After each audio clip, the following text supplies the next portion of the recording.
Assalamualaikum warahmatullahi wabarakatuh. Waalaikumsalam warahmatullahi wabarakatuh. Puji dan syukur kita panjatkan kehadiran Allah Subhanahu wa taala yang telah memberikan kesempatan kita dapat berkumpul bersama pada acara diseminasi budaya positif yang akan disampaikan oleh peserta CGP kita, yaitu Ibu Siti Rohayati, angkatan 11 di SMP Negeri 3 Banjartengah.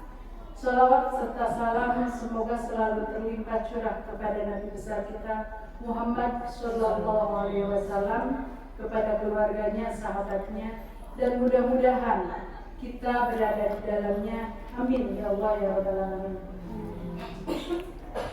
Bapak Ibu yang saya hormati, acara yang pertama yang akan kita garap adalah pembukaan. Pada acara ini, marilah kita membaca basmalah bersama-sama. Bismillahirrahmanirrahim. Menginjak acara kedua, prakata dari Bapak Kepala Sekolah yang terhormat Bapak Yosef, dipersilakan.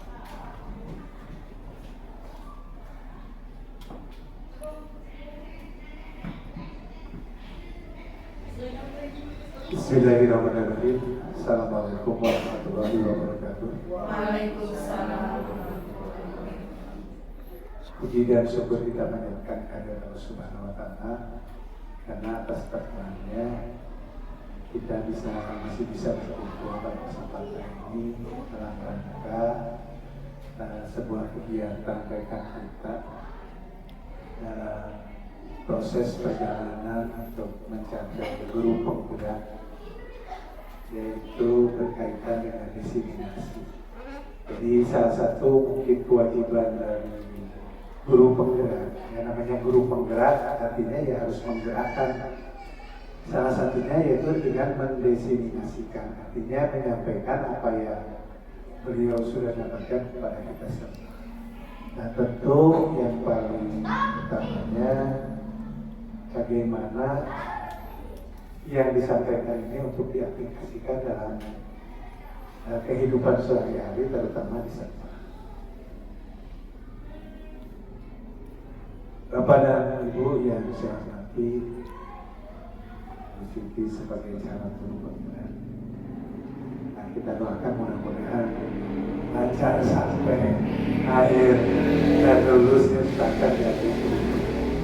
Walaupun ada iming-iming dari guru penggerak akan nanti bisa ada satu tangga untuk jadi kepala sekolah, jadi pengawas, dan mudah-mudahan saja ini diikuti juga oleh rekan-rekan lainnya yang terutama mungkin yang masih muda-muda, bahkan kalau yang tua pun boleh, karena dulu aturannya kan tidak boleh yang pengalaman kerjanya tidak sisa tinggal 10 tahun, tapi sekarang sudah dicabut, jadi boleh saja.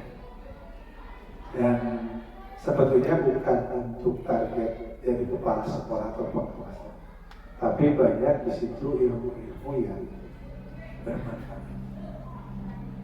Pada kesempatan kali ini ada beberapa hal terkait dengan guru penggerak ini. Jadi pada realita kenyataan kita semua juga bahkan di teori guru penggerak itu sudah melaksanakan ya, seperti yang akan disajikan nanti diseminasi atau mungkin informasi tak kaitan dengan budaya positif. Jadi bagaimana budaya positif ini dilaksanakan di sekolah, sebetulnya sudah ya. Dan misalkan kalau kita lihat di P5 penguatan proyek profil pelajar Pancasila, itu ada di antaranya kan satu mungkin beriman dan bertakwa kepada Tuhan yang Maha. Realisasinya kan setiap pagi kita melaksanakan itu, sholat duha bersama. Nah, ini kan mudah-mudahan ini menjadi sebuah karakter, sebuah budaya. Kan awalnya dari terpaksa, dipaksa anak-anak itu kan kita paksa supaya nanti apa? Biasa. Dan kalau sudah biasa jangan cukup sampai biasa, tapi harus sampai dengan budaya. Jadi kalau sudah budaya, tanpa sadar pun kita akan melakukan itu. Atau misalkan di budaya membuang sampah pada tempatnya. Kalau itu sudah budaya, anak itu nggak usah diperintah lagi. Dengan seperti spontanitas, sampah langsung itu. Nah ini budaya positif ini tentu sudah kita laksanakan. Misalkan di situ ada bagaimana budaya menghormati anak terhadap tubuh, atau bagaimana anak berperilaku terhadap rekan yang lainnya. Nah itu ditanamkan, dibiasakan, sehingga menjadi sebuah. Nah nanti mungkin teori jelasnya ini akan dikupas nanti oleh Bu Siti, mudah-mudahan ya kita pahami dan jadi bahan kita untuk nanti diterapkan dalam kegiatan proses pembelajaran. Karena karakter ini kan penting juga. Bahkan sekarang ini yang diduga mengalami kemerosotan bukan dari segi pengetahuan. Pengetahuan anak sekarang jauh lebih hebat dibandingkan kita. Contoh masalah penggunaan HP atau gadget ini. Karena kan anak ini lebih pintar. Bahkan saya aja ketika akan ngedit video itu minta tolong ke anak saya. Tolong nih HP-nya ini digini-gini. Mereka kan. Terus ketika waktu itu bahkan saya baru mendengar istilah ketika akan dipoto bersama-sama, dia bilang ini pakai A5. A5 itu apa gitu. Jadi seperti dipoto bersama kan gitu ya. Nah, itu kan anak itu bahkan saya terkagum waktu belajarnya bawa putranya ke sini, masih kecil tapi udah pintar ya. Padahal kan belum bisa baca, belum bisa tulis. Artinya apa? Pengetahuan sekarang itu jauh dibandingkan. Tapi mungkin kita unggul dibandingkan mereka dari segi moral. Sekarang itu karena mungkin pengaruh ini, lingkungan dan lain sebagainya, sehingga terjadi degradasi. Zaman kita sekolah dulu, ya, kayaknya nggak berani menatap mata bapak ibu guru, nggak berani. Bertemu pun kan sambil duduk. Anak sekarang kan kadang kita kita tidak bisa menyalahkan dan kita tidak bisa menuntut kepada mereka karena mungkin zamannya ya sekarang seperti itu. Cuman kita berkewajiban bagaimana mengarahkan supaya karakter-karakter mereka itu menjadi sesuatu yang positif. Misalkan pemarah itu kan sudah karakter, sulit kan untuk dirubah. Makanya ada di sini misalkan pembentukan karakter, sebetulnya istilahnya kurang tepat. Kalau pembentukan karakter, tapi kalau istilahnya mengarahkan karakter itu mungkin lebih tepat. Jadi ketika anak itu pemarah, nah bagaimana caranya supaya mengarahkan karakter pemarah itu menjadi positif? Ya, bisa saja kan dia angkat saja dia jadi seksi keamanan, kan begitu. Mungkin rekan-rekannya akan lebih takut kan kepada dia karena dia pemarah. Atau mungkin yang karakternya lemah lembut begitu. Kan kalau disuruh jadi seksi keamanan gimana nanti? Nah mungkin kebersihan kayak seperti itu. Jadi mengarahkan bagaimana karakter anak itu bisa menjadi yang positif, tidak muncul negatif, walaupun pada kenyataannya tetap negatifnya muncul. Karena apa? Anak tidak selamanya ada di sekolah dibimbing. Datang ke rumah, masuk ke lingkungannya, itu kan lingkungan juga membentuk hal yang cukup signifikan kepada anak. Sekarang coba aja kita, kalau misalkan mau observasi, anak kiai dilahirkan di lingkungan kiai, lalu kita bawa simpan di lingkungan main, kira-kira apa yang akan terjadi? Kan begitu? Atau sebaliknya, ya anak yang dilahirkan di lingkungan paramal atau yang pelanggar atau masyarakat itu akan keras sekali dengan melanggar norma aturan dan lain sebagainya, ketika lahir simpan di lingkungan sakit. Jadi lingkungan pun cuman kita kan nggak lantas kita mah lingkungan, kita kan tidak menyerah pada kelemahan, tidak berlindung di balik kelemahan. Itu lingkungan, tapi kita tetap berusaha. Mudah-mudahan apa yang kita lakukan itu yang menjadikan syariat penyebab anak karakternya menjadi lebih baik. Kan kita nggak tahu ya, Rasulullah saja kan yang dimaksud doanya sangat dikabul, beliau nggak bisa mengimankan paman. Karena mau sebenarnya ya Rasulullah itu doa itu mangke apa sih kita sini beriman begitu, atau mungkin sini masuk Islam, gadok. Tapi kan tidak begitu. Kalau begitu mungkin di persepsi saya nanti Allah tidak akan memberikan contoh yang berat-berat kepada umat. Jadi umat itu langsungnya tawakal, jadi usaha kita tawakal. Itunya bajunya kan kita naon harus tawakal. Kan usaha dulu baru tawakal. Gitu. Nah, kan Rasulullah waktu itu dikejar-kejar supaya sampai dilempar, kalau nggak salah di suatu kisah bibinya kan sampai berdarah. Ketika sudah terdesak sudah tidak bisa lari kemana-mana, lalu berdoa, di situ baru muncul kan kekuasaan Allah. Rasulullah kan tidak bisa terlihat oleh musuh-musuhnya. Padahal kan lamun berpikirnya kita gitu, karunia aku Rasulullah kan masih sampai dulu langsung hari nanti kaum ditinggali, tinggali kan Allah mahfud fayakun kan. Nah ini mungkin ini. Nah mudah-mudahan nanti diseminasi ini yang akan dikupas oleh narasumber kita Bu Siti sebagai guru penggerak, mudah-mudahan ilmunya kita ambil, pahami, lalu kita bersama-sama untuk terapkan dalam kehidupan sehari-hari, terutama di sekolah kita ini.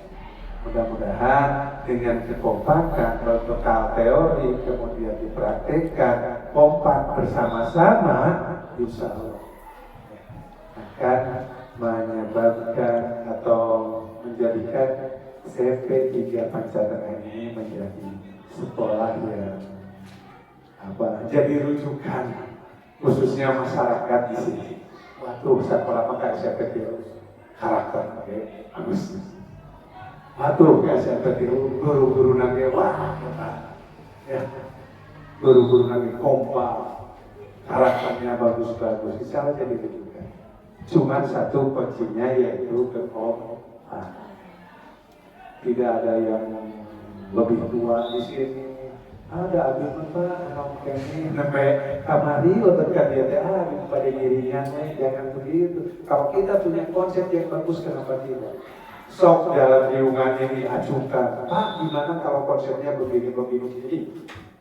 Siapapun yang nanti mengemukakan konsep, asalnya dari mana, kalau kita sudah tetapkan jadi konsep di sekolah, maka itu adalah jadi konsep sekolah, lembaga yang harus didukung bersama. Ulangi kali, ya berarti Pak Adi lah udah mampu menurunkan terus Pak Adi. Konsep boleh dari siapa saja kan begitu. Tapi ketika sudah ditetapkan jadi program sekolah, maka yang pakaian kontrak, terus yang Ibu Siti kontrak, Ibu Lina kontrak, harus melebur menjadi mendukung program tersebut. Jadi kalau begitu mah aing-aingan bagaimana? Ya kita tidak bisa melatih paduan suara, tapi ada kan di sini ada Bu Lina, ada Pak Randi. Tapi paling tidak kita mendukung atau begitu ya. So, Bu Lina lamun latihan udah paling ngalikeun, jadi sumakeun ka barudak. Geus ulah melatih, udah latihan tapi sih jadi hancur budak dilatih ukuran pada orang. Gitu ya. Jadi saya berharap nanti ikuti, pahami dengan baik apa yang akan disampaikan oleh Bu Suti, dan mudah-mudahan ini nanti jadi bahan atau program sekolah untuk meningkatkan khususnya budaya positif di sekolah kita. Mungkin itu yang bisa saya sampaikan. Terima kasih atas perhatiannya. Mohon maaf atas segala kekurangannya. Bila kita berkembali ya. Assalamualaikum warahmatullahi wabarakatuh.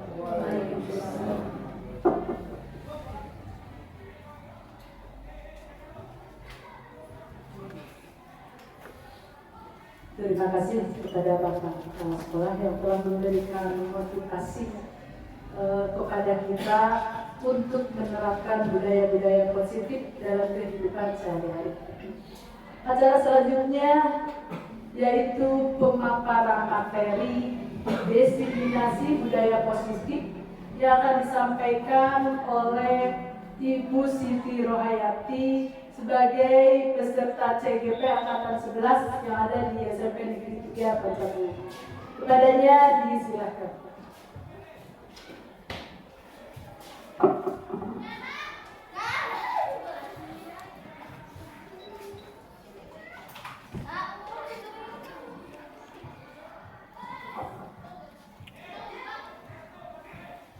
Bismillahirrahmanirrahim. Assalamualaikum warahmatullahi wabarakatuh. Waalaikumsalam warahmatullahi wabarakatuh. Alhamdulillahirabbil alamin wa bihi nasta'in ala umuri dunya waddin wa ala alihi washabbihi ajmain. Puji dan syukur marilah kita panjatkan kehadirat Ilahi Rabbi yang alhamdulillah pada hari ini kita bisa berkumpul dalam acara desiminasi budaya positif modul 1.4 sebagai salah satu tugas calon guru penggerak angkatan 11 yang saya lakukan. Mudah-mudahan hari ini kita mendapatkan keberkahan dan ilmu yang bermanfaat. Sholawat beserta salam semoga selamanya terlimpah curahkan pada baginda tercinta yakni Habibana wa Nabiyana Muhammad sallallahu alaihi wasallam, kepada keluarganya, kepada sahabatnya, kepada tabi'in-tabi'atnya, dan mudah-mudahan kita berada di dalamnya. Amin ya rabbal alamin. Yang terhormat Bapak Kepala Sekolah, terima kasih atas kontribusinya, atas motivasinya, dan terima kasih atas waktunya hari ini bisa menyempatkan waktu untuk mendampingi saya. Kemudian kepada Ibu Bapak Guru SMP Negeri 3 Pancetengah, terima kasih atas waktunya. Mudah-mudahan apa yang Ibu lakukan hari ini mendapatkan pahala dari Allah Subhanahu wa Ta'ala. Amin ya rabbal alamin. Baik Bapak Ibu, kita lanjutkan materinya yaitu budaya positif, di mana materi ini betul kata Bapak Kepala Sekolah tadi yang sudah beliau ungkapkan bahwa budaya positif ini sebetulnya sudah terjalin ya, sudah dilakukan di sekolah ini. Hanya mungkin ada beberapa hal yang kita itu ada yang melenceng dari teori yang saya dapat di program ini. Apa saja nanti kita bahas untuk bagaimana penekanan terhadap anak didik kita ya. Nanti kita akan bahas untuk bagian yang selanjutnya. Untuk budaya positif ini, nah, di sini ada beberapa pertanyaan pemantik yang mungkin saja ini akan menjadikan kita kembali ke apa yang telah kita lakukan selama ini. Yang pertama, hukuman dapat mendisiplinkan anak. Apakah hukuman itu dapat mendisiplinkan anak? Kemudian pertanyaan yang kedua, pemberian hukuman dengan hal positif seperti membaca atau membersihkan halaman sekolah dapat meningkatkan kedisiplinan anak. Nah, apakah pemberian hukuman dengan hal positif? Contoh, salah satunya saya sebagai guru bahasa Indonesia, di saat anak tidak mengerjakan tugas, saya bukan menghukum ya, membuat konsekuensi dengan anak-anak itu, silakan anak-anak membuat kalimat saya tidak mengerjakan tugas berapa kalimat. Contoh 1 halaman. Intinya saya ingin mendapatkan bahwa anak itu merasa bahwa bisa nanti tidak mengerjakan tugas itu, oh nanti berarti ada tindakan yang seperti itu lagi. Nah, apakah itu boleh atau tidak? Nanti kita akan bahas ya. Kemudian yang ketiga, memberi penghargaan dapat meningkatkan motivasi belajar anak. Mungkin Bapak Ibu guru juga ya suka memberikan penghargaan ya tadi. Reward. Kalau di TK itu bintang ya. Kalau di SMP 1 permen 1.000 itu saya sering lakukan. 2.000 kalimat kompleks 1 orang 2.000 hadiahnya. Nah itu apakah boleh atau tidak nanti kita akan bahas di slide selanjutnya. Yang pertama budaya positif. Budaya apa itu budaya positif? Budaya positif yaitu suatu kebiasaan yang bernilai positif yang di dalamnya mengandung sebuah kegiatan yang mampu menumbuh karakter murid agar mereka dapat berkembang menjadi pribadi yang kritis, penuh hormat, dan bertanggung jawab sesuai dengan profil pelajar Pancasila. Budaya positif itu pembiasaan yang bernilai baik, mengandung karakter, berkembang menjadi pribadi yang kritis, menjadi pribadi yang bertanggung jawab dan hormat sesuai dengan profil pelajar Pancasila. Masih ingat mungkin ya Bapak Ibu, untuk dimensi profil pelajar Pancasila ini ada berapa? Ada 6. Ada di lagunya ya. Pelajar Pancasila beriman dan bertakwa pada Tuhan yang Esa dan berakhlak mulia, berkebinekaan global, gotong royong mandiri, kreatif dan bernalar kritis. Itu nilai-nilai atau dimensi-dimensi yang di profil Pancasila itu dikembangkan di budaya positif. Kalau di kita itu sudah berjalan ya. Contoh budaya positif kita itu duha. Setiap pagi kita melaksanakan duha. Betul kata Bapak Kepala Sekolah tadi. Awalnya itu anak-anak itu merasa terpaksa. Sehingga ketika saya tanya Pak di kelas, anak-anak hari Minggu suka sholat duha? Tidak Bu. Kenapa? Karena ibu sekolahnya jadi libur juga sholat duhanya. Nah itu karena mereka belum merasakan apa itu maknanya sholat duha, betapa pentingnya itu sholat duha. Mereka masih dalam proses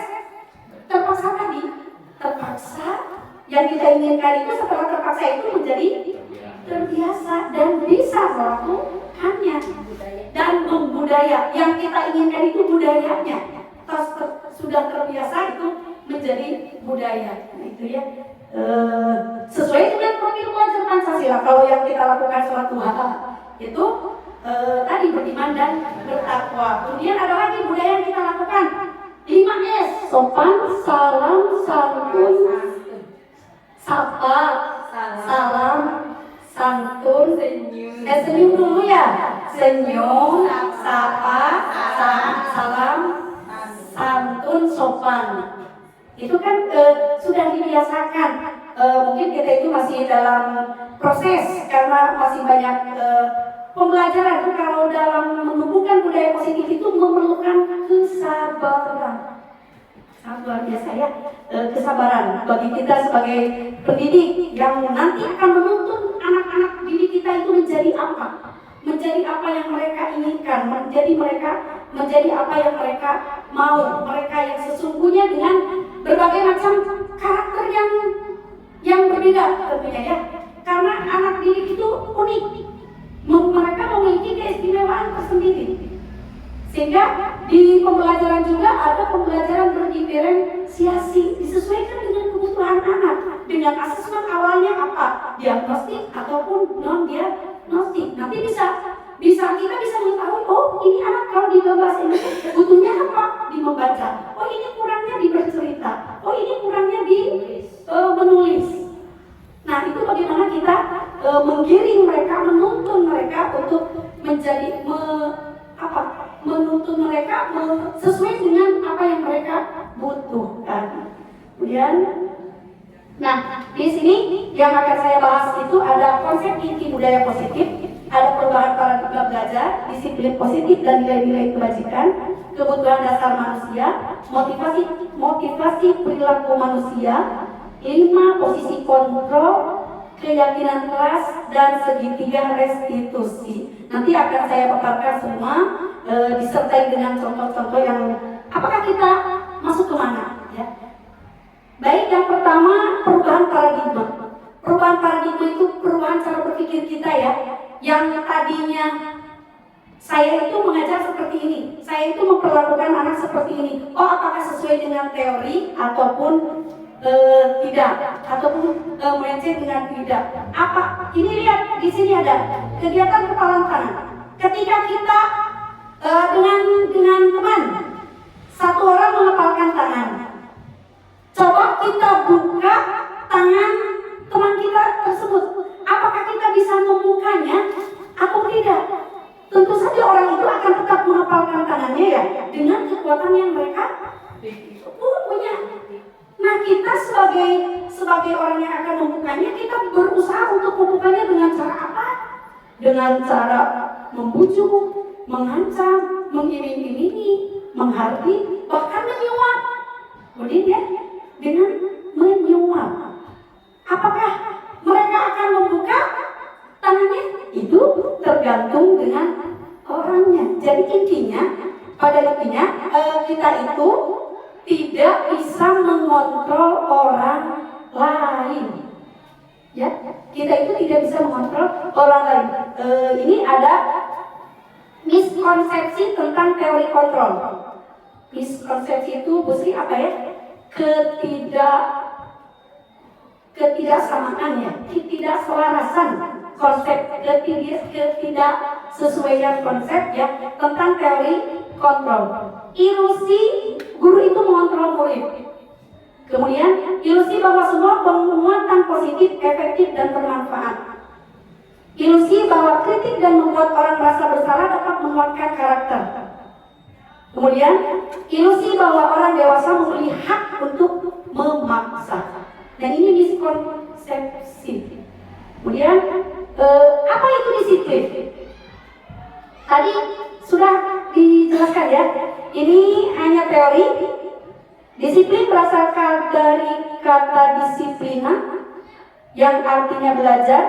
Disiplin mengacu pada diri yang memiliki tanggung jawab terhadap apa yang dilakukannya berdasarkan nilai-nilai yang diyakini. Disiplin positif merupakan salah satu cara penerapan disiplin yang bertujuan untuk menumbuhkan kesadaran serta memberdayakan murid tanpa imbalan, penghargaan, hukuman, dan ancaman. Jadi yang diinginkan dari disiplin itu tidak adanya ancaman, hukuman, penghargaan, ataupun imbalan.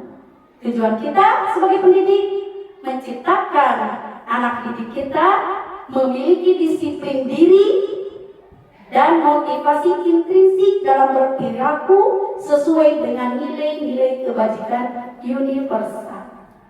Memiliki disiplin diri, jadi bukan dan memiliki motivasi intrinsik, bukan ekstrinsik ya.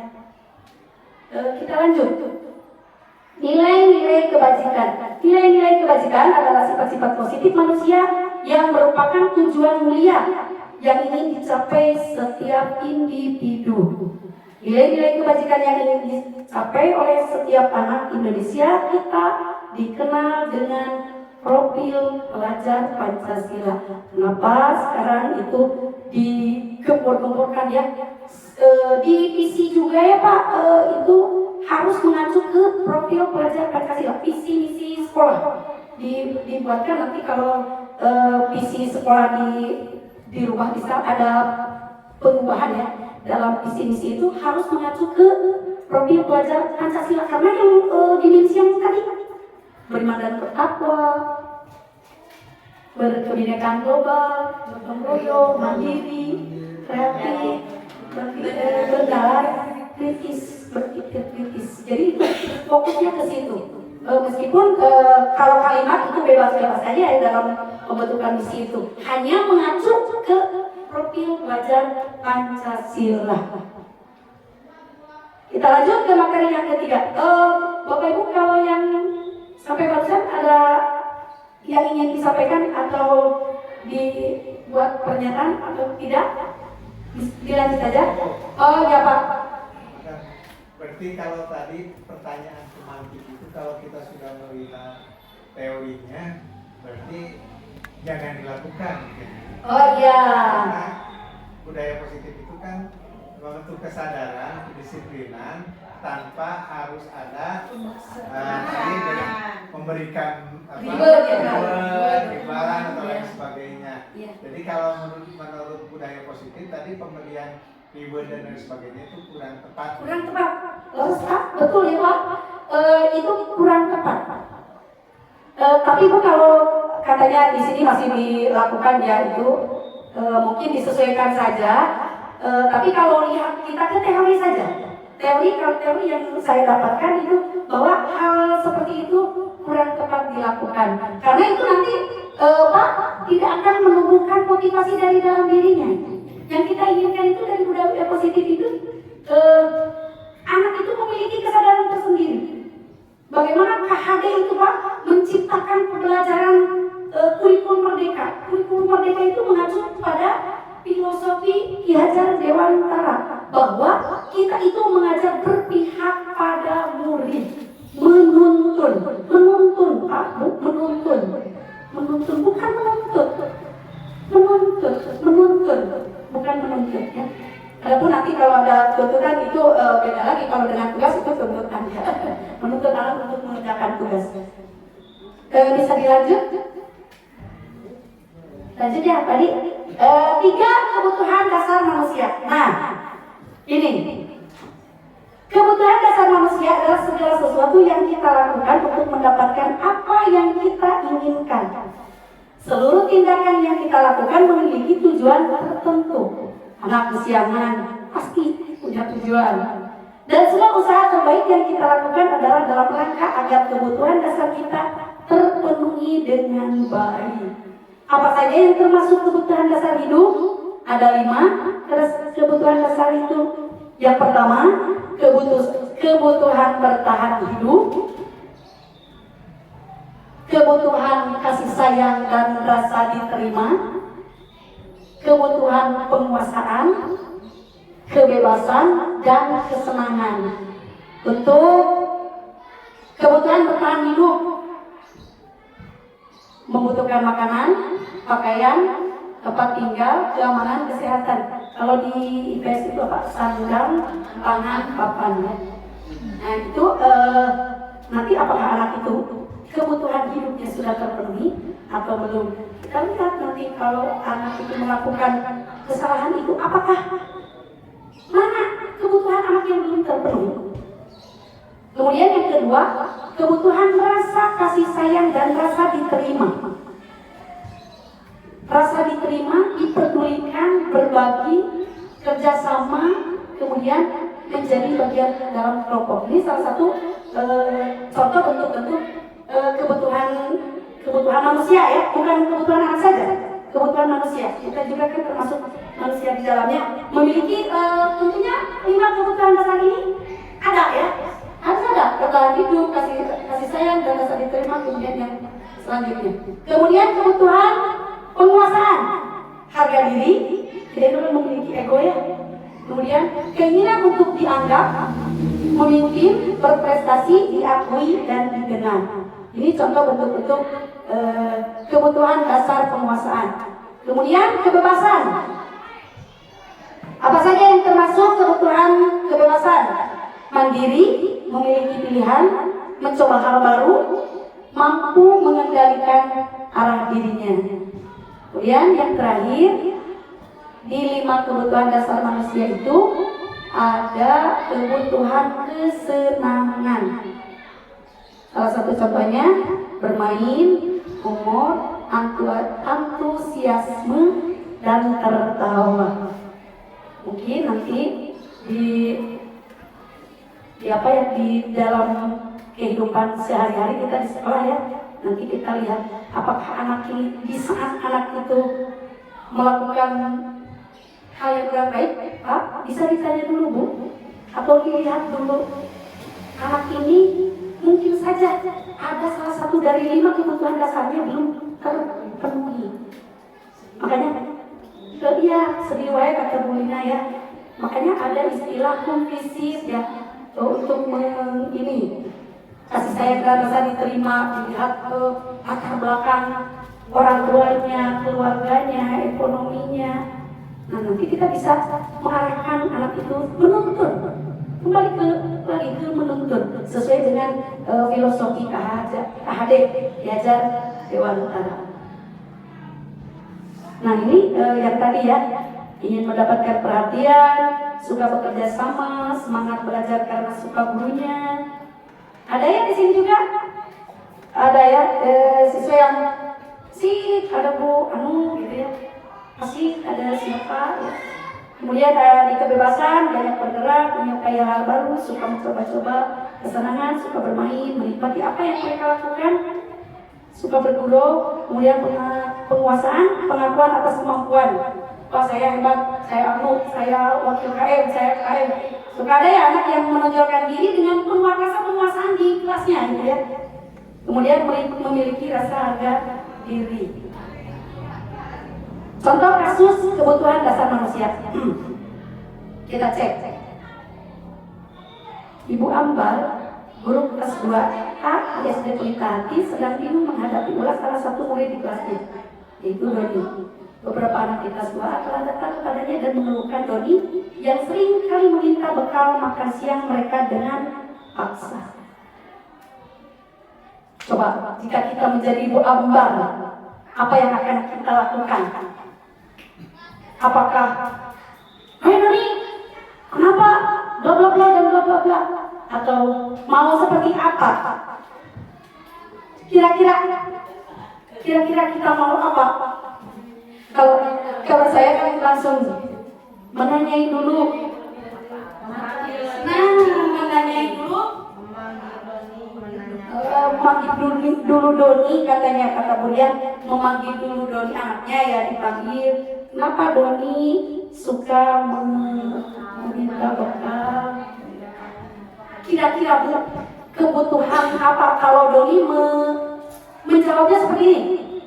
Bu, saya dari rumah ibu saya belum menyiapkan sarapan untuk saya. Kira-kira Bu, kebutuhan apa yang belum didapati sama Doni?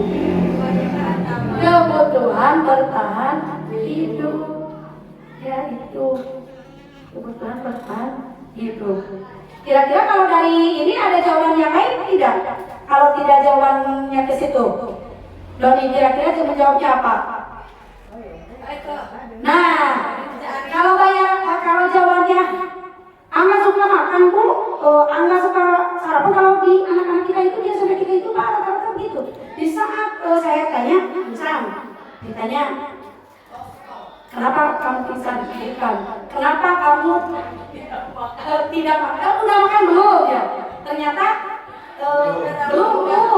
Mama tidak menyiapkan sarapan untuk kamu.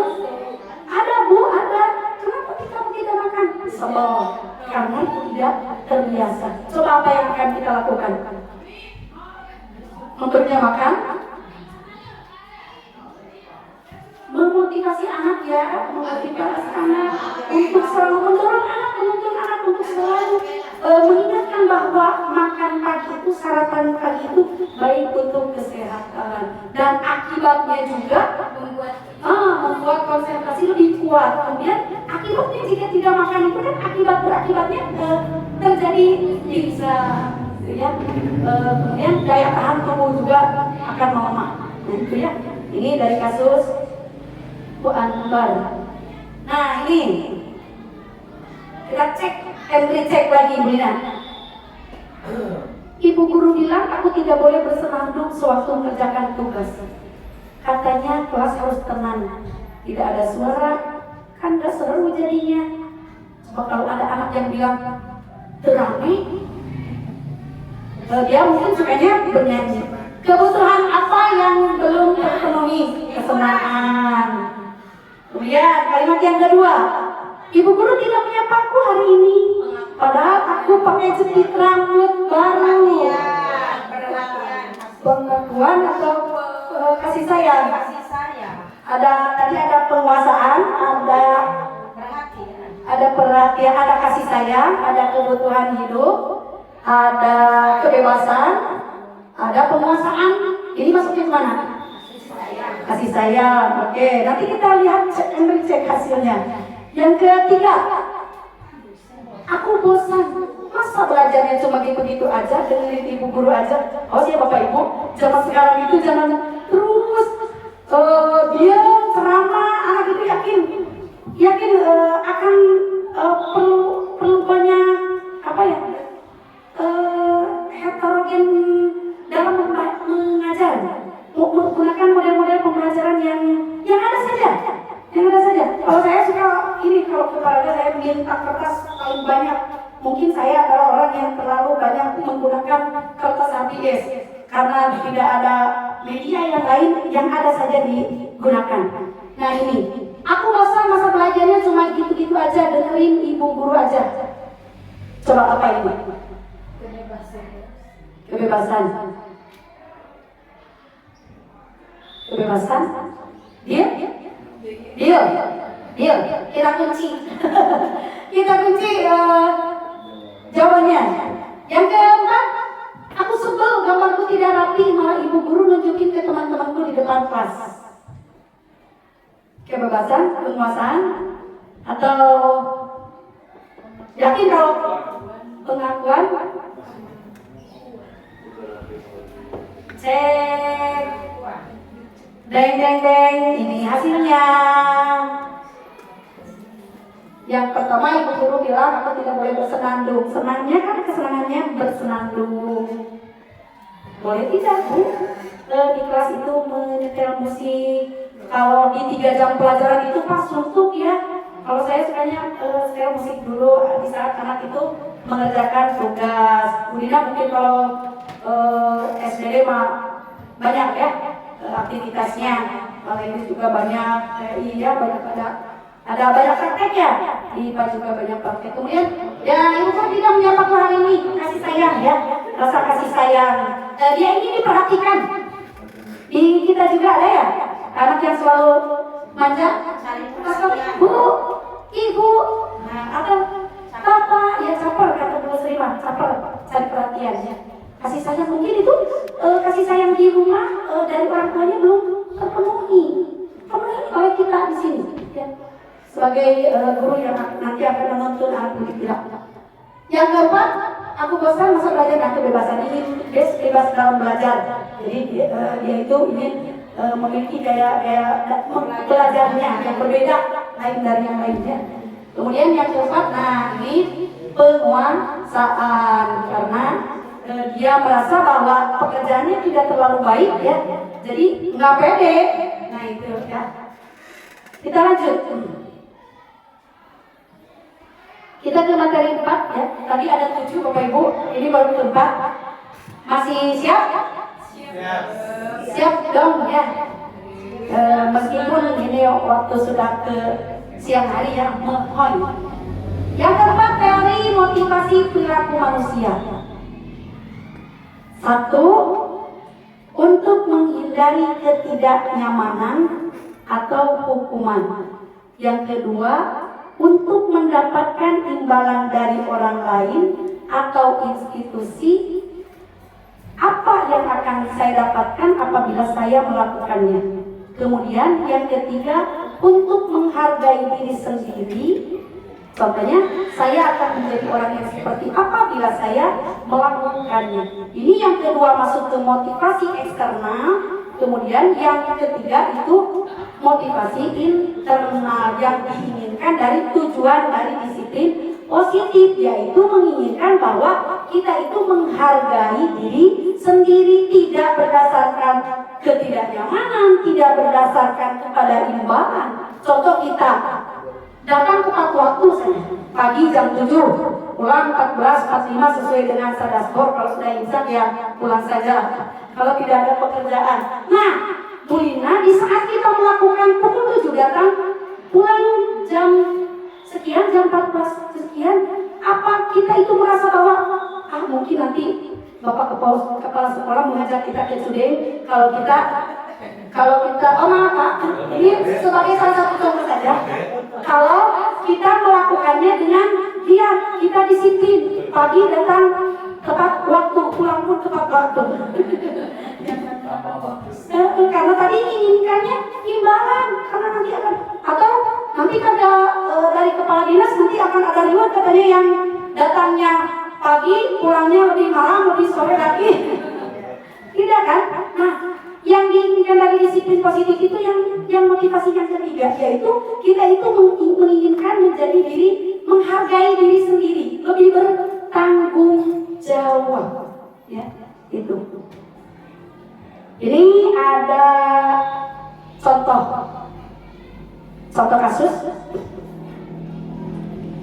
IPA kurang menguasai pelajaran matematika, sehingga pada saat pelajaran tersebut berlangsung, dia lebih banyak berdiam diri atau menggambar di buku pelajarannya.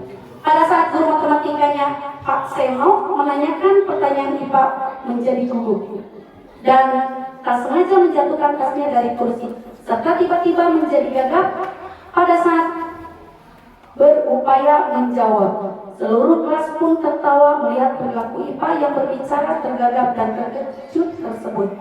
Pak Seno pada saat itu membiarkan teman-teman IPA menertawakan IPA yang tergagap dan malu luar biasa, dan meminta IPA untuk maju ke depan dan berdiri di depan kelas sambil menunjuk hidungnya karena tidak bisa menjawab pertanyaan Pak Seno.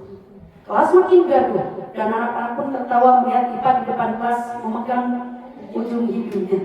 Ini ketika kita membaca kasus, kita teringat ya. Jadi pikiran kita itu berada di dalam kelas, karena mungkin saja itu sering dilakukan. Apakah Anda, Bapak Ibu, setuju dengan apa yang dilakukan Pak Seno terhadap IPA? Tidak. Atau melihat teori yang sudah dibuat Pada kenyataan. Betul, Bu. Teori tinggallah teori. Karena mungkin kita itu greget. ada kebijakan. Iya, ada kebijakan kata Lina. Greget kalau kita itu tidak bersabar. Padahal penumbuhan budaya positif itu memerlukan kesabaran dan tidak instan ya Bapak Ibu, tidak instan.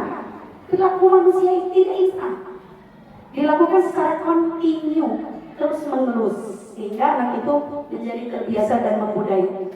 Menurut Anda, tindakan Pak Seno terhadap IPA adalah sebuah hukuman atau konsekuensi? Hukuman. Bisa dibilang itu juga kan oleh konsekuensi Dari IPA sendiri. Jadi kejadian yang terjadi itu bukan hal yang diinginkan juga oleh Pak Seno, tetapi akibat dari ketidakfokusan dia, akhirnya dia jatuh tasnya, kemudian gugup. Nah, itu bisa jadi konsekuensi, ya, bukan berarti menjadi hukuman. Tapi di sini Bu yang ditanyakannya fokusnya ke ini, tindakan Pak Seno. Tindakan Pak Senonya ya, bukan tindakan yang dilakukan IPA-nya, tapi ke tindakan Pak Senonya. Itu nah di sini dihukum oleh penghargaan.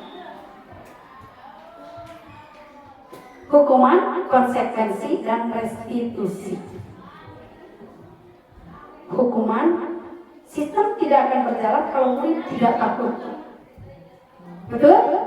Setuju tidak? Setuju. Ya. Saya juga sering melakukannya. Sekarang sudah mulai meninggalkan dunia perhukuman, lebih ke konsekuensi ya. Karena nanti anak kalau dilihat dari teori ini ya, nanti kita akan lihat selanjutnya. Konsekuensi memerlukan monitoring dan supervisi terus-menerus dari guru. Kemudian restitusi, nah ini ya Bapak Ibu, murid belajar bertanggung jawab atas perilakunya. Jadi beda sekali antara hukuman, konsekuensi, dan restitusi. Kalau hukuman itu kan doktrin, anak itu harus patuh kepada kita, harus takut kita itu menjadi harimau di depan anak. Konsekuensi, belajar bertanggung, mendorong patuh, tapi terhadap apa yang sudah diyakininya. Kalau restitusi itu mendorong disiplin positif, bertanggung jawab, anak belajar memecahkan masalah, kemudian dibuat oleh siswa, anak paham bahwa dirinya sendiri yang pegang kendali. Tadi juga disebutkan bahwa pemegang kontrol itu bukan orang lain, tapi kita. Jadi bertolak dari kalimat itu, makanya ada istilah segitiga restitusi yang nanti akan dibahas di slide selanjutnya. Jadi apa yang harus kita lakukan dalam memecahkan masalah anak yang memiliki masalah? Ya. Perbedaan hukuman dan konsekuensi sudah tadi. Syarat yang ini. Ada hukuman, ada konsekuensi. Kalimat pertama, mencatat 100 kali di dalam buku kalimat. Saya tidak akan terlambat lagi karena terlambat ke sekolah. Hukuman atau konsekuensi? Hukuman atau konsekuensi? Saya mencatat 100 kalimat, Bu. Siswa itu disuruh mencatat 100 kalimat. Saya tidak akan terlambat lagi. Terlambat ke sekolah. Hukuman atau konsekuensi? Konsekuensi? Yuk. Kata Bu Pia, hukuman. Oke. Ada hukuman, ada konsekuensi. Kita kunci. Yang kedua, lari mengelilingi lapangan basket 2 kali karena terlambat hadir di sekolah. Hukuman, konsekuensi. Hukuman. Jadi jelas ya. Murid diminta untuk push up 15 kali karena tidak menggunakan masker di sekolah. Oke. Seringnya kita lakukan. Sudah. Mengganti kertas tugas teman yang telah dicoret-coret. Konsekuensi. Membersihkan tumpahan air di meja tulis karena tersenggol. Konsekuensi. Murid disuruh untuk tidak mengenakan sepatu seharian sekolah karena tidak mengenakan sepatu hitam.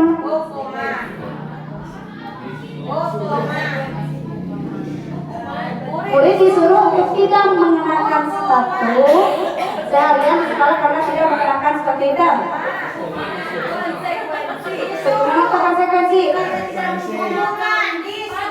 Oke. Lari mengelilingi lapangan basket 2 kali karena terlambat 10 menit untuk belajar PJOK.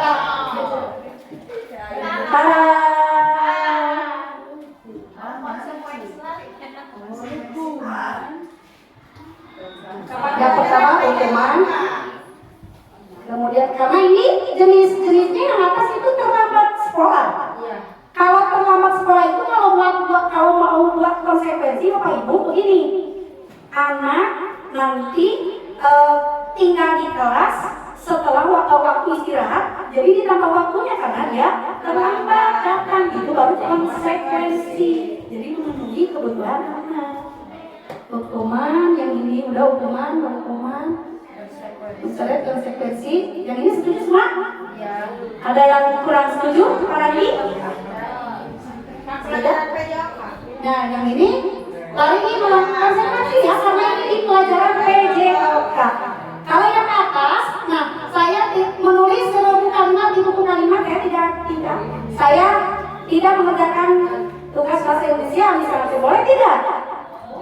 Boleh, Bu, karena itu sesuai dengan ya kalau ya betul, harus ada kelinearitasan ya antara apa yang kita sampaikan dengan apa yang diterima oleh anak. Kita lanjut. Yang kelima, berarti masih ada 2 lagi.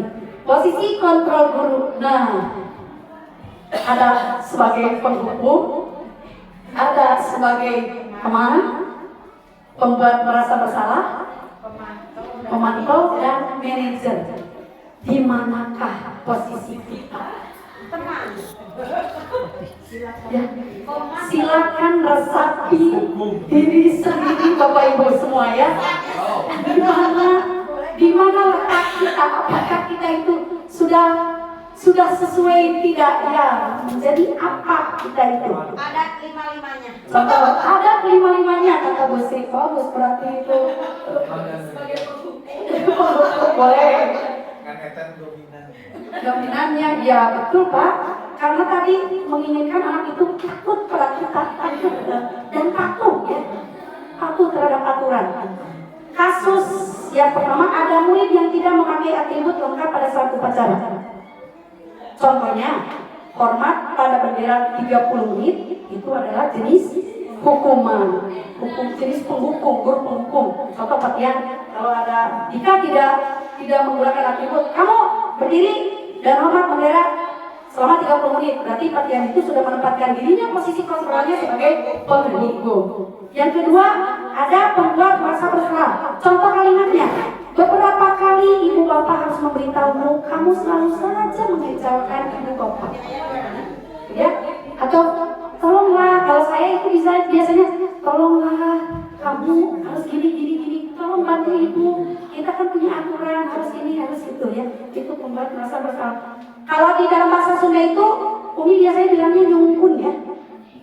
Nyungkun, pembuat merasa bersalah. Jadi anaknya tidak merasa nyaman dengan apa yang kita lakukan karena kita itu rasanya di apa ya, dihukumi dengan merasa bersalah tadi.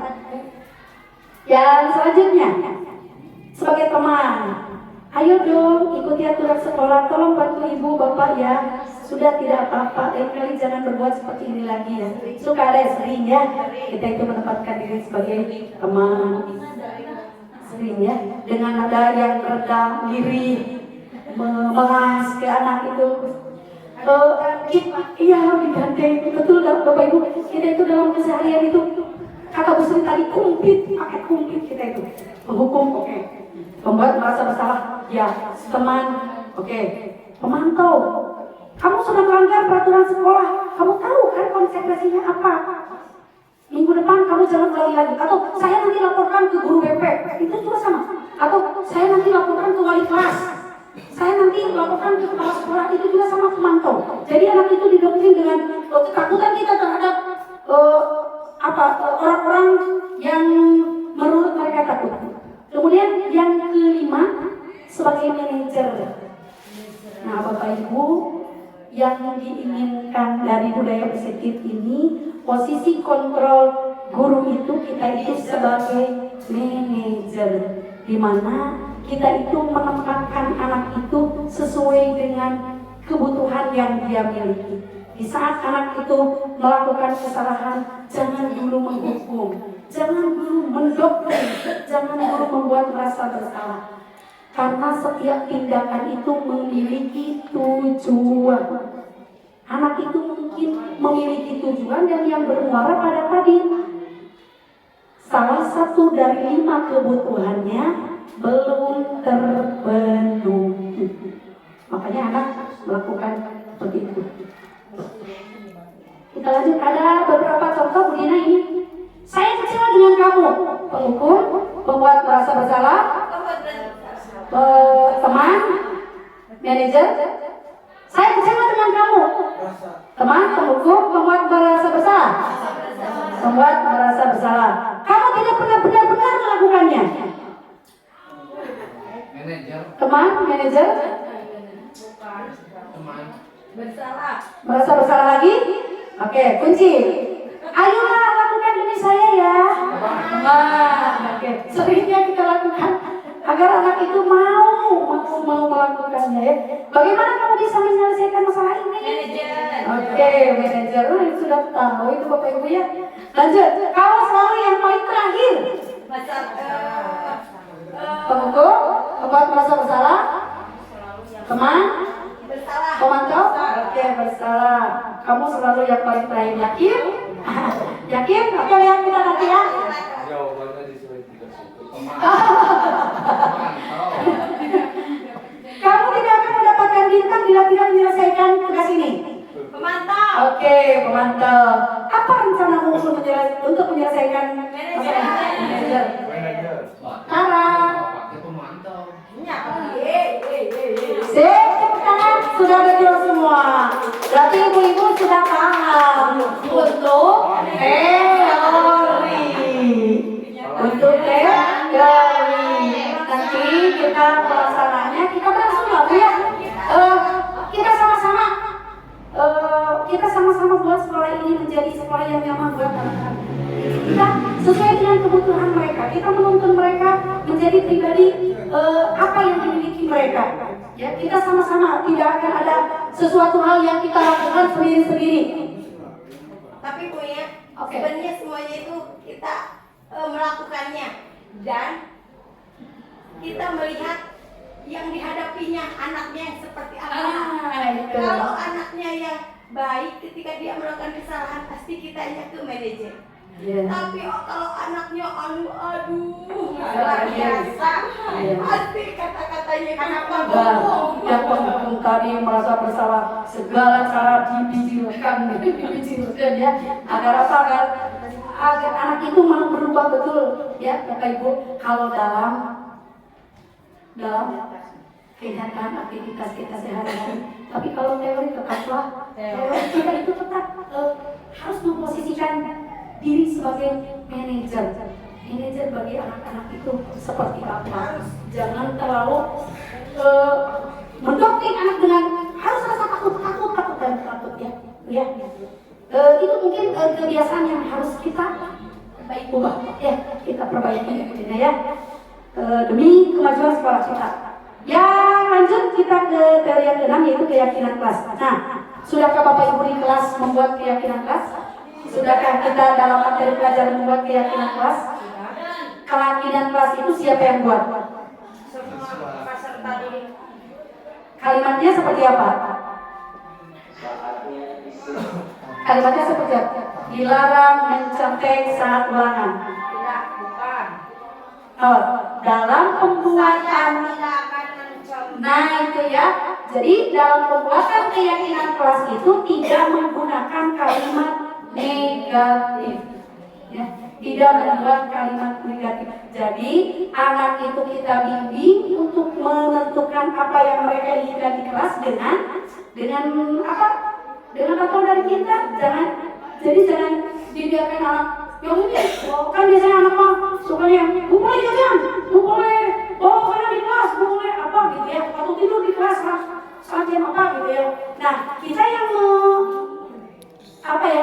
kita yang meminimalisir, bukan menyaring kalimat-kalimatnya yang mana, kemudian dibentuklah dari kalimat siswa tersebut dibentuk mencari kalimat-kalimat positifnya.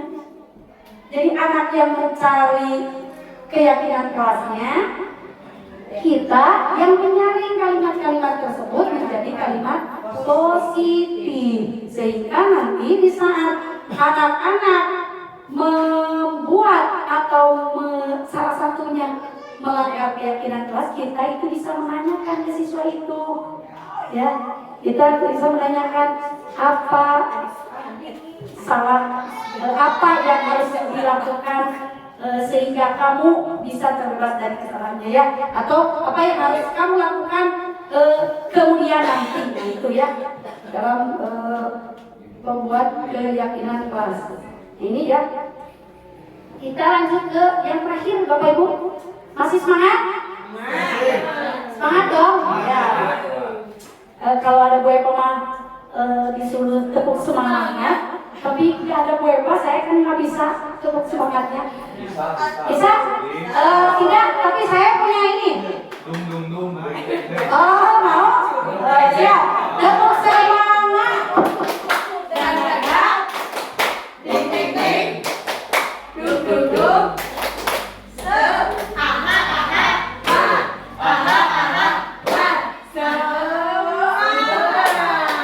Terima kasih Bu Dina yang masih semangat ya. Terima kasih untuk kita semua. Yang terakhir ya Bapak Ibu, ini materi yang terakhir yaitu segitiga restitusi. Apa yang harus kita lakukan di saat anak melakukan kesalahan? Segitiga restitusi itu yaitu suatu proses yang mau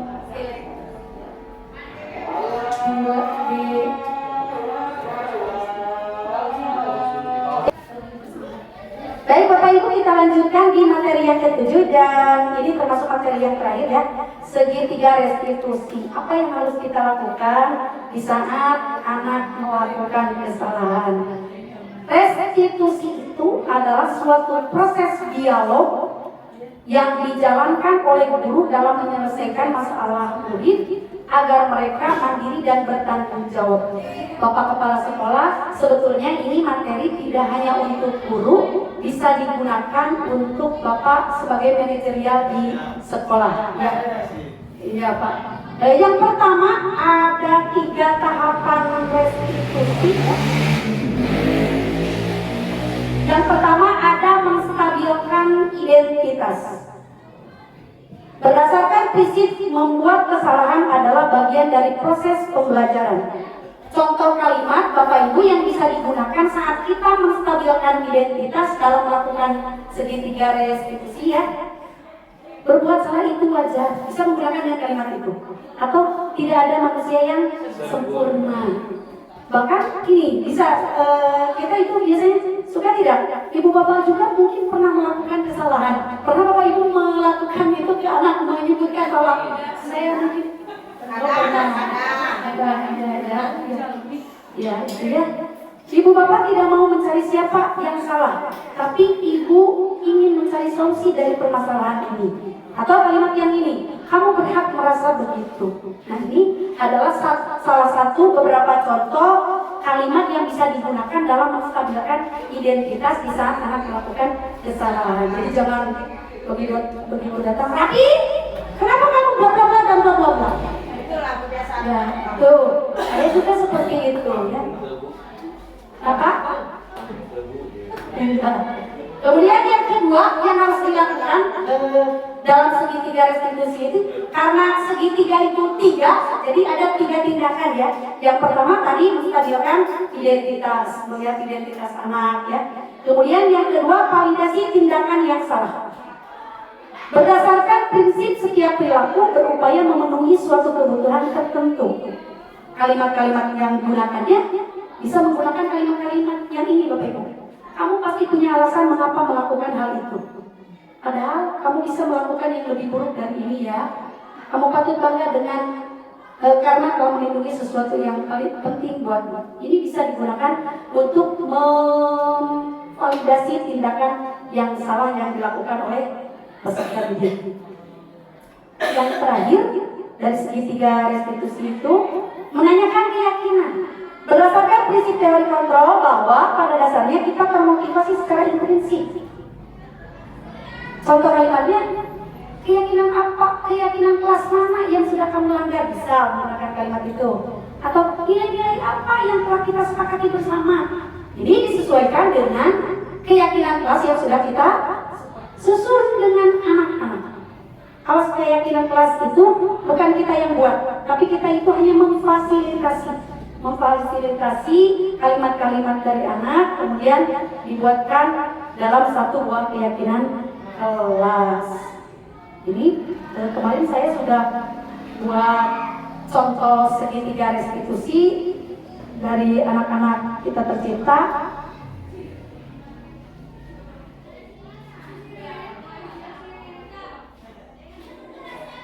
Tidak ada suaranya. Jadi anak itu dipanggil ya. Kalau kita itu kan biasanya kadang dipanggil disesuaikan dengan perilaku anak, atau kata Budi nama disesuaikan dengan siapa yang melakukannya. Kalau anak itu apa Budi terlalu sering ya di depan anak-anak yang itu, sebenarnya itu tidak boleh.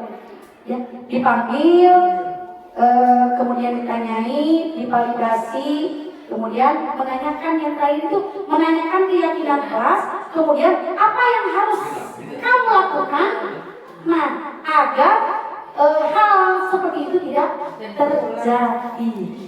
Nah ini Bapak Ibu ya, sebagai contoh saja untuk contoh penerapan segitiga restitusi. Baik Bapak Ibu, karena materinya sudah habis, adakah sesuatu yang ingin disampaikan atau cukup? Atau kalau cukup, ini ada sedikit bukan oleh-oleh ya Pak Randi, tapi ada sedikit permintaan dari saya. Mohon Bapak Ibu untuk merefleksikan apa yang didapat hari ini. Silakan Bapak Ibu refleksikan apa yang bermanfaat bagi Bapak Ibu, dituliskan di kertas post-it ini, kemudian di bawahnya mohon Bapak Ibu membuat satu kalimat untuk penyampaian saya, baik itu satu kalimat atau kalau satu paragraf, saya yakin tidak akan muat. Satu kalimat saja, satu kalimat atau dua kalimat mengenai penyampaian saya. Yang pertama, Ibu Bapak itu refleksi itu apa yang sudah kita dapat hari ini. Kemudian yang kedua, kalau ini mah kritik ya atau apa komen dari Bapak Ibu untuk saya. Tidak usah pakai nama, tidak usah pakai nama, ya disayangkan saja. Kalau sudah selesai nanti Bapak Ibu tinggal ditempel di kertas yang sudah ada di depan.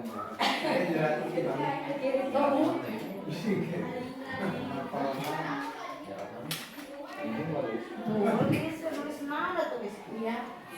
Tulis apa yang Bapak Ibu terima? Saya tidak bisa berkata-kata karena selalu bagus.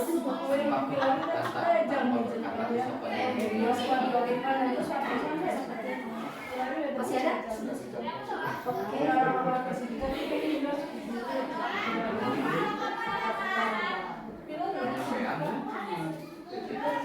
Yang pertama Pak, materi yang Bapak Ibu dapat saja, misalnya dari sini hanya berapa dan tidak harus banyak ya.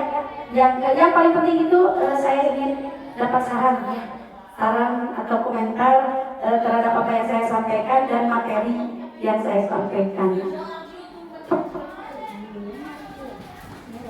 Ibu, Bapak jangan bingung, ini untuk kemajuan saya, ya. Biar nanti saya lebih baik di masa yang akan datang. Jangan bingung-bingung, kalau memang sesuai dengan fakta saja. Makanya di situ jangan pakai nama, tidak usah pakai nama.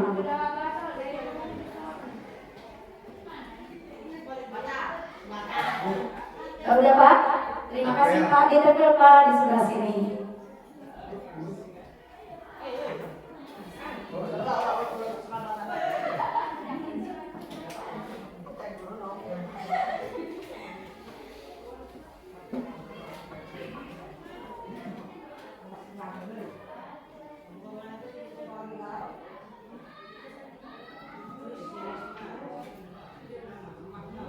Kayaknya yang didapat bukan dari Bu Dina banyak. Post-itnya kayaknya kurang. Kalau kurang bisa minta, masih ada.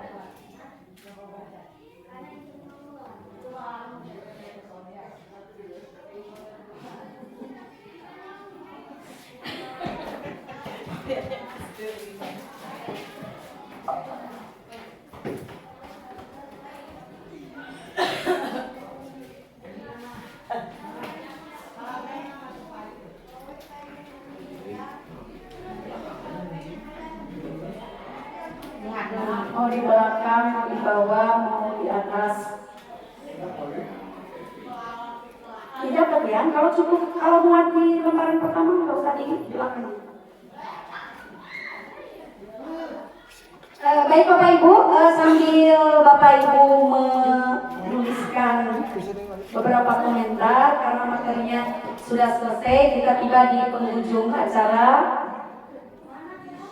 Terima kasih atas waktunya Bapak Kepala Sekolah dan Bapak Ibu Guru yang telah membersamai saya sehingga saya bisa melaksanakan program diseminasi ini sebagai pemenuhan tugas, salah satu tugas di program CGP Angkatan 11 Kabupaten Tasikmalaya.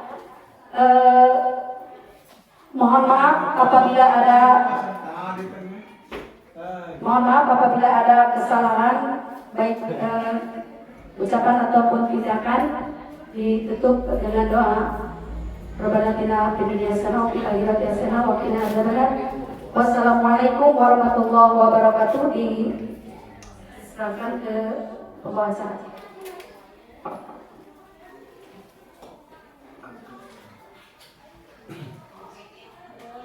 Waalaikumsalam warahmatullahi wabarakatuh.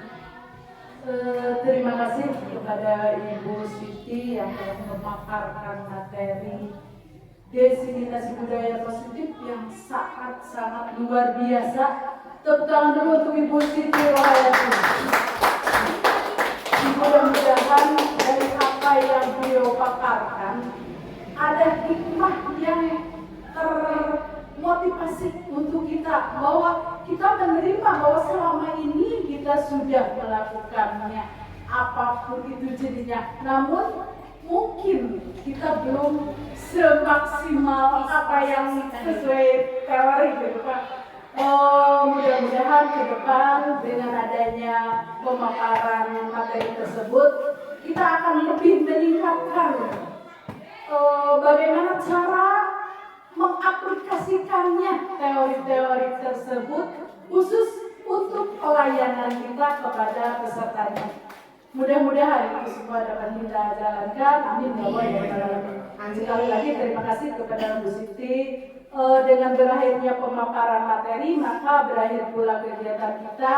Kita tutup acara ini dengan membacakan hamdalah bersama-sama. Alhamdulillahirobbilalamin. Akhirul kalam.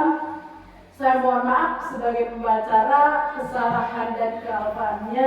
Billahi taufiq wal hidayah. Wassalamualaikum warahmatullahi wabarakatuh. Waalaikumsalam warahmatullahi wabarakatuh. Assalamualaikum warahmatullahi wabarakatuh. Nama saya Lina Sugiyartini, salah seorang guru dari SMP Negeri 3 Pancatengah, sekaligus rekan kerja dari Ibu Siti Rohayati SPD, di mana dia adalah seorang calon guru penggerak angkatan ke-11. Alhamdulillah pada kesempatan ini saya diberi kesempatan untuk memberikan sedikit testimoni tentang diseminasi budaya positif yang dipaparkan dia dalam melaksanakan atau dalam rangka mengikuti tugas sebagai calon guru penggerak. Alhamdulillah dari pemaparan dia, saya sendiri sangat berterima kasih karena beliau memaparkan budaya positif begitu jelas, sehingga saya sendiri mendapatkan ilmu, wawasan yang tadinya sedikit agak ragu-ragu dalam proses pembelajaran, terutama dalam diseminasi budaya positif, sehingga saya bisa menerapkannya dalam mengajar saya. Saya ucapkan terima kasih kepada Ibu Siti, mudah-mudahan ilmunya bermanfaat khususnya bagi saya, umumnya bagi kita semua, dan bisa melaksanakannya di sekolah ini dengan baik. Saya ucapkan terima kasih, semangat untuk Bu Siti, guru hebat. Wassalamualaikum warahmatullahi wabarakatuh.